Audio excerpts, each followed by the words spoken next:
I can't get her back. I want her back in my arms. This is not fair. Now, bad things happen in life. Some could be avoided, while others are out of our control. In this case in Tennessee, a neighborhood girl was playing outside her home with her friends when a small misunderstanding led to a horrible tragedy. Do y'all want to edit your own videos but are looking for a popular and easy-to-use editing software? Well, today I'm going to be telling you about Wondershare Filmora 10, a really amazing editor that I've been using to edit all my own videos. Wondershare Filmora is so good for both beginners and experienced editors, including preset templates like effects, filters, transitions, and even a bunch of royalty-free music that you can use on YouTube and never have to worry about those scary copyright claims. Filmora just released their newest version, which includes new features like auto reframe and audio effects. Let me show you how. First, drag and drop a clip onto the editing track and then go onto the audio feature and hit the phone call effect. Now it sounds like I'm having a phone call with my besties. If you want to start creating content but don't know where to start, I definitely recommend downloading Wondershare Filmora 10 with the link in my description. And you can try it for free for 10 whole days.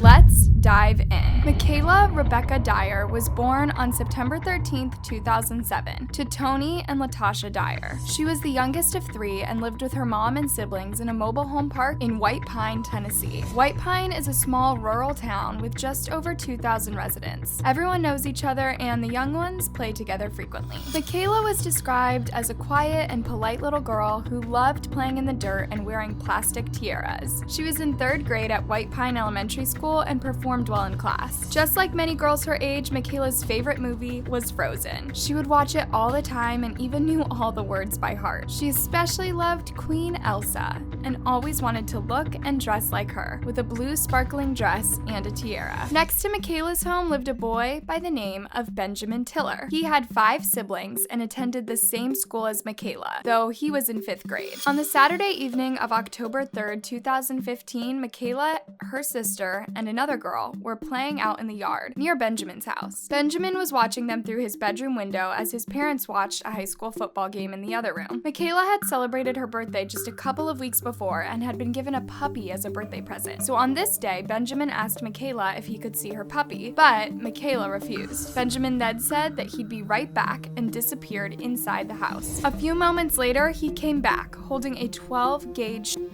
and a BB and told the girls that he had. The girls laughed at him and said that they didn't believe that they were real. But then Benjamin did something completely shocking and that would change everyone's life forever. That's when he pointed a BB at him. He misfired or something, and he threw it down in the grass, and he went and got the He pointed the through the window at MaKayla and fired at her. The hit MaKayla on her chest and she fell backward as the other girls screamed in horror. And get this, Benjamin was laughing when all this was going on. He then threw the outside the window and closed it, probably thinking that he wouldn't be suspected if weapons were not on him. Everyone in the park heard the commotion and came running outside. MaKayla's mom, Latasha, could not believe it when she found her precious daughter lying on the ground, dying. She went on her knees, held her in her arms, and watched helplessly as the girl took her last breath. That must have been awful. Can you imagine having to watch your baby pass away in your arms? It must have been the worst experience that anyone could ever go through. And even worse, when Benjamin's parents heard what happened, they locked up their door and didn't even bother to come out and check on MaKayla. In her grief and disbelief that the mama of the little boy wouldn't come outside to check on her, he did hit the window and break it. MaKayla was rushed to the hospital, but sadly she was already gone. Latasha was totally devastated. I can't get her back. I want her back in my arms. This is not fair. She said that Benjamin had bullied her daughter when they first moved there. When we first moved to White Pine, the little boy was bullying MaKayla. He was making fun of her, calling her names, just being mean. I had to go to the principal about him, and he quit for a while. And then all of a sudden yesterday,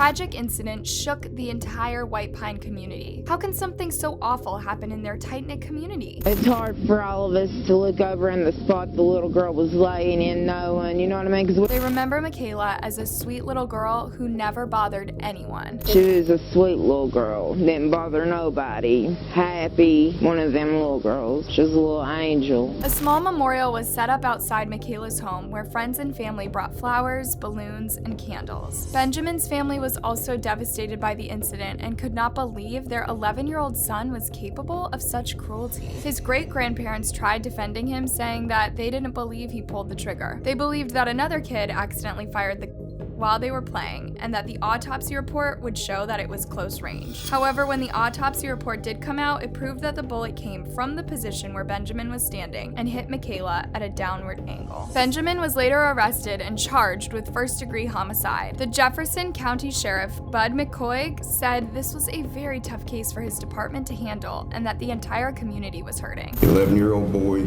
has been brought in and charged by juvenile petition for first degree.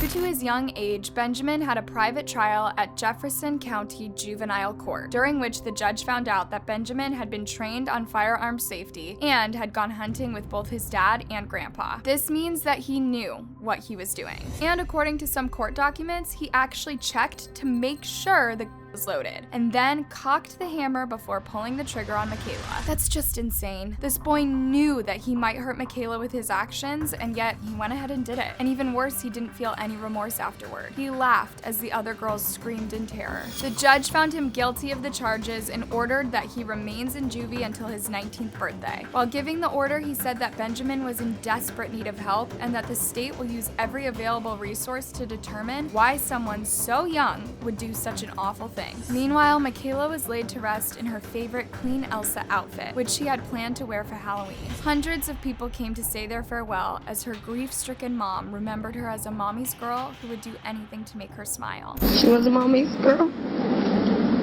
No matter how bad of a mood you were in, she could always make you smile. On Facebook, MaKayla's friends and family changed their profile pictures to the same picture of MaKayla with a playful smile across her face and her left hand in a peace sign with gold, purple, and pink beads on her wrists. In the comments of every picture, mourners offered their prayers and condolences to the family. Everything about this case is awful, but what really gets to me is the fact that his parents were never charged for their contribution in all of this. If you leave a loaded lying around for kids to find, shouldn't you also be held responsible for the crime they commit? I'm sure if Benjamin had not found the none of this would have happened. MaKayla's mom later filed a $10 million lawsuit against Benjamin's parents for wrongful death. She accused the parents of negligence, saying that they refused to supervise their son and stop him from hurting others with a firearm. The first $5 million she was seeking was to cover medical and funeral expenses, as well as value for life, loss of companionship, and pain and suffering. The other half was for punitive damages against the Tillers for their negligence and allowing Benjamin access to a loaded firearm without supervision. As of now, there has been no update on the lawsuit, but I'm hoping that the Tillers will pay for their negligence because to me, they are just as guilty as their son. Before this happened, only a dozen states had a negligent storage law, and Tennessee was not one of them. A negligent storage law means it's illegal for an adult to keep a firearm in a place and a manner so that a minor can easily access and fire it. After this incident, several activists came up with a safe gun storage bill, which they called MaKayla's Law. MaKayla's mom, Latasha,